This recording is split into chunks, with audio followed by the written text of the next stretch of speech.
sorry ass DJ.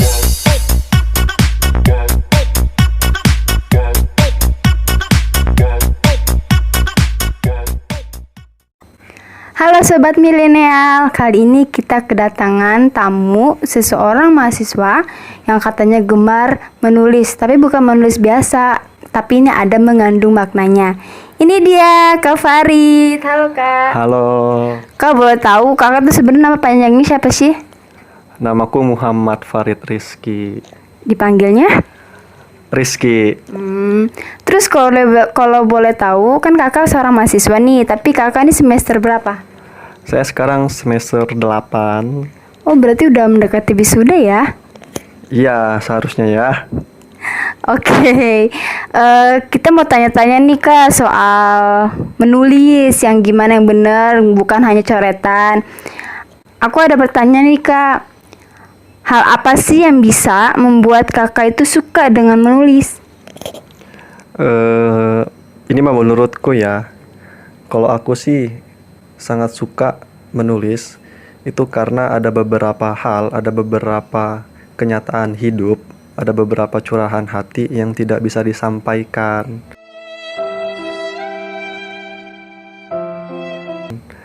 Dan ditambah karena ada teman-teman yang karena teman-teman udah pada sibuk pada dunia masing-masing dan sulit untuk diajak ketemuan dan diajak bincang-bincang, maka curahan hati itu dicurahkan, disampaikan lewat tulisan biar plong aja hati ini. Itu alasan pertama. Sebetulnya banyak alasan, tapi alasan yang paling kuat didorong oleh ya kondisi yang barusan saya ceritakan. Jadi kalau misalnya Kakak lagi sendirian atau nggak ada kerjaan atau nggak ada kegiatan, itu untuk meluangkan kekosongan dari menulis itu? Iya sih, bukan cuma menulis sih, banyak hal yang dikerjakan, tapi paling banyak waktu luang itu dipakai atau digunakan, dimanfaatkan ya dengan menulis. Terus nih Kak, pertanyaan kedua ya. Sejak kapan sih Kakak masuk atau suka dalam dunia menulis? Sedangkan kalau menurut orang-orang ya, menurut diri sendiri juga menulis itu hal yang membosankan. Itu sejak kapan Kakak bisa masuk ke dunia itu?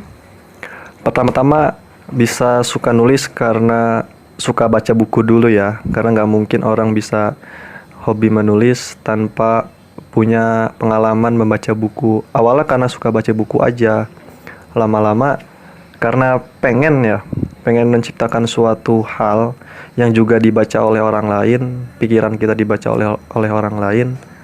Awalnya karena itu, mungkin kisaran pas saya masih semester 2-an lah. Nah, di sana waktu itu udah mulai suka menulis. Wow, keren banget berarti ya. Tapi kan kata Kakak tadi barusan kalau dari menulis itu kita juga bisa rajin membaca kan. Tapi kalau misalnya kita menulis bukan karena dari baca juga, tapi kalau misalnya dari curhatan hati atau gimana tuh gimana Kak?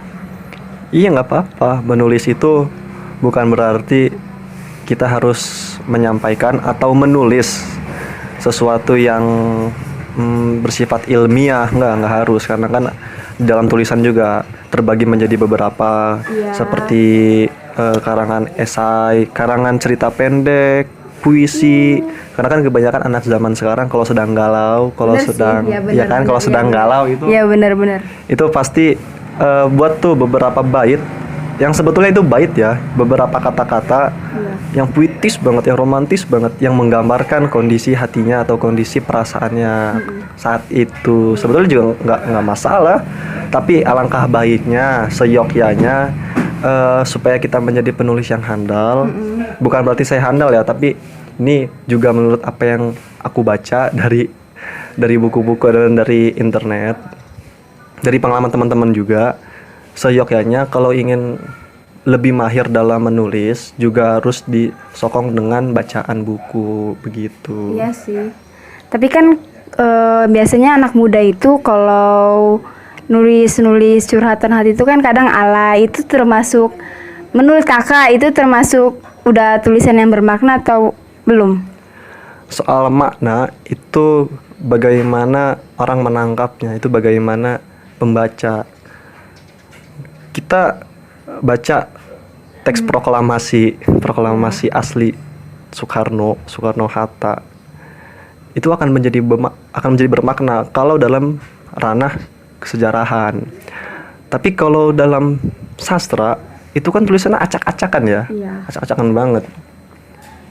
Ya kalau menurut pandangan sastra itu biasa aja, biasa aja. Bahkan itu berantakan banget lah, banyak coretan-coretan, banyak banyak coretan-coretan yang seharusnya itu alangkah baiknya dalam bidang sastra itu jangan ada coretan-coretan atau diperbaiki dulu biar lebih kelihatan lebih indah, lebih estetik. Biar gak alay-alay Iya, banget. kalau soal makna itu kan gimana pembaca aja ya, itu mah.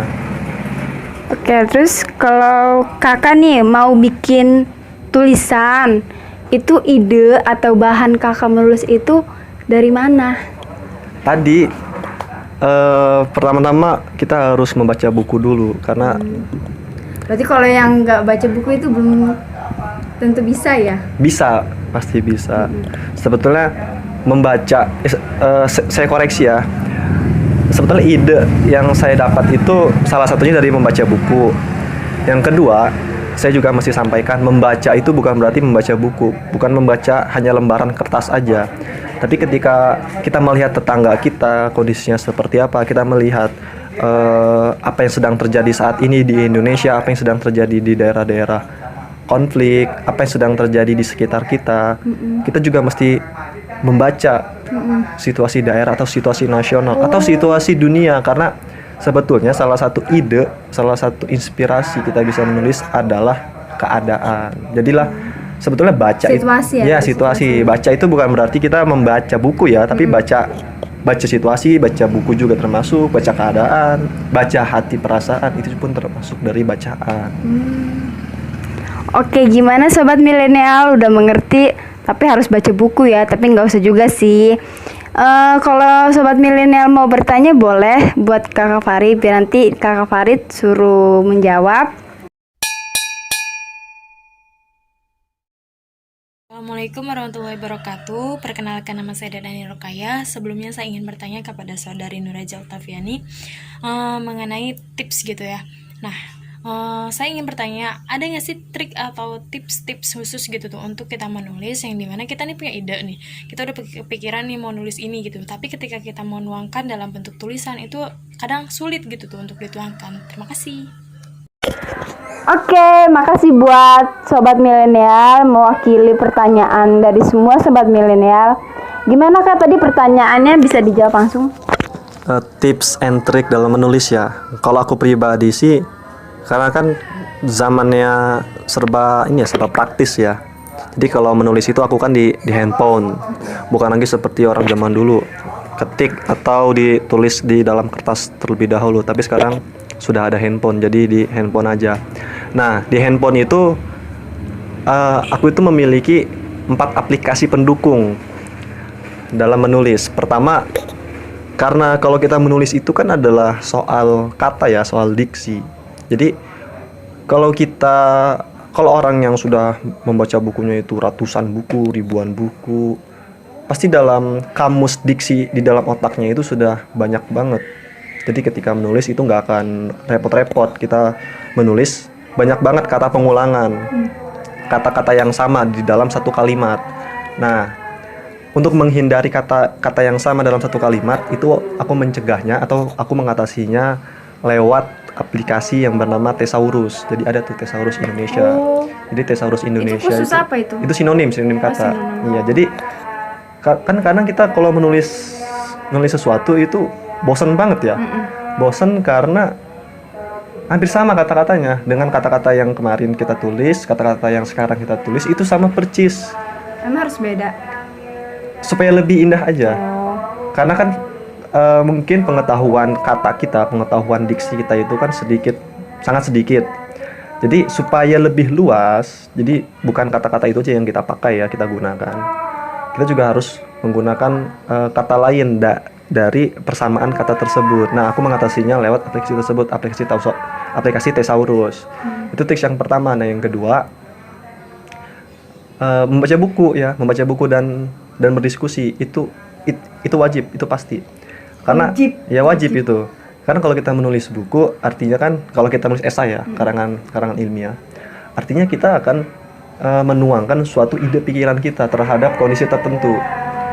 Nah, kita nggak mungkin dong kita bisa menulis pandangan kita soal kondisi suatu hal tanpa kita bincangkan terlebih dahulu, tanpa kita diskusikan terlebih dahulu.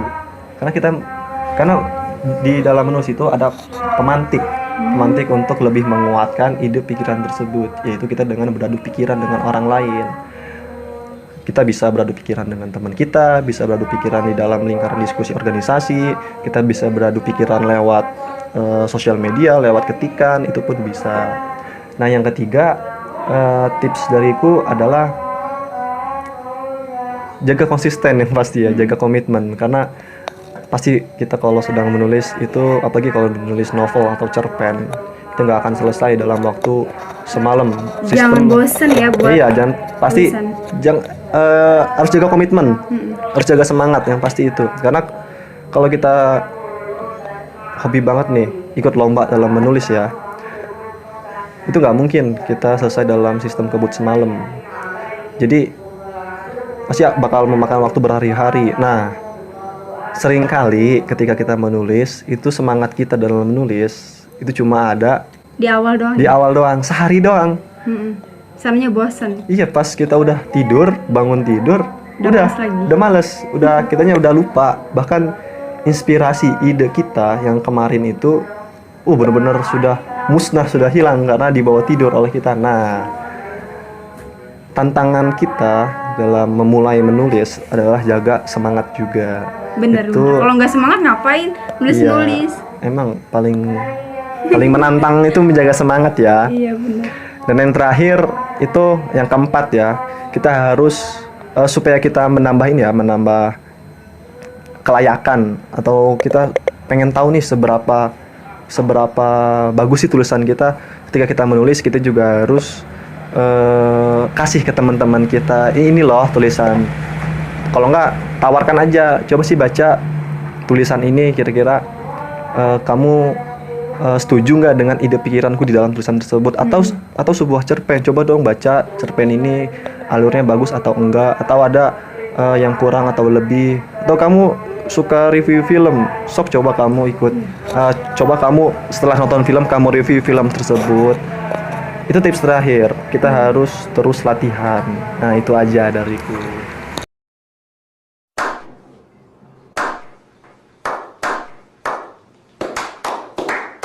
Wah, berarti keren banget ya. Minat sobat milenial buat untuk kegiatan menulis supaya punya karya-karya. Nah, selanjutnya nih Kak, ada sobat milenial satu lagi mau bertanya.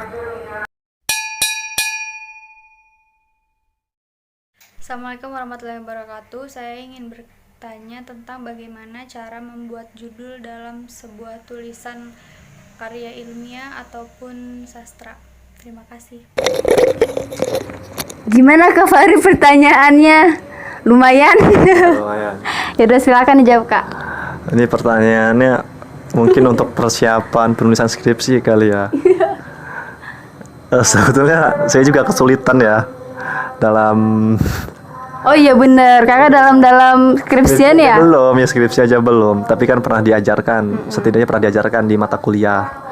Jadi dulu dosenku pernah ngasih tahu, supaya kita bisa memutuskan judul apa, seperti apa judulnya, paling tidak itu ada rumus yang ada rumus variabel X dan variabel Y. Jadi kita harus tahu itu tuh, variabel X-nya apa, variabel Y-nya apa. Misal, karena aku dari sejarah ya, mungkin kontribusi perempuan Jawa terhadap percaturan politik di Indonesia pada masa kebangkitan nasional. Nah, itu salah satu contohnya. Bagaimana kita bisa tahu nih apa itu variabel X, apa itu variabel Y. Nah, selebihnya baca aja. aku. Karena sebetulnya kalau mau kalau mau dijawab nanti aku dikira sok-sokan karena aku pun juga kesulitan dalam belajar juga. Ya, masih kesulitan kalau soal karangan ilmiah karena sebetulnya lebih banyak itu menulis sebuah artikel aja, sebuah artikel cerpen, kebanyakan nulis-nulis itu. Kalau karangan ilmiah itu jarang. Pernah beberapa kali karangan ilmiah, tapi itu tim, bareng temen. Iya, bareng temen. Gimana sudah? Ya udah itu aja. Gitu ternyata jawabannya, tapi lumayan ya pertanyaannya lumayan membingungkan untuk dijawab. Gimana? Sudah puas kan? Cukup sekian, mudah-mudahan ilmu yang diberi oleh Kakak Farid ini bisa bermanfaat.